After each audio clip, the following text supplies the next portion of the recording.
నమస్కారం అందరికీ. ఇవాళ మనం రెండు రహస్యమైన కథలు వినబోతున్నాం. ఒకటి శివుని గణాలైన పంచర్ల, గలుగ, వీరగాథ.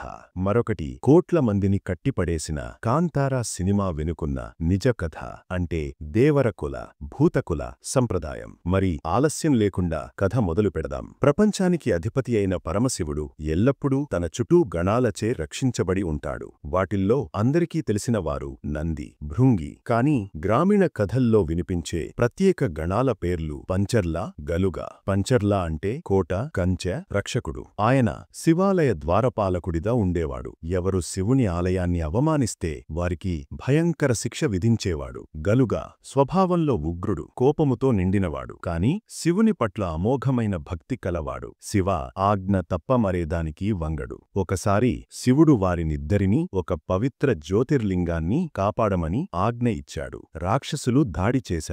ఇద్దరూ రక్తం మోడుతూ యుద్ధం చేశారు. చివరకు వారు ప్రాణాలు అర్పించారు. మహాదేవుడు ప్రత్యక్షమై, పంచర్ల, గలుగ, మీ త్యాగం అమోఘం. ఇక మీదట మీరు నా శాశ్వత గణాలుగా నాతో ఉంటారు అని ఆశీర్వదించాడు. అప్పటినుండి పంచర్ల, గలుగ శివుని పాదసేవలో నిత్యంగా నిలిచారు.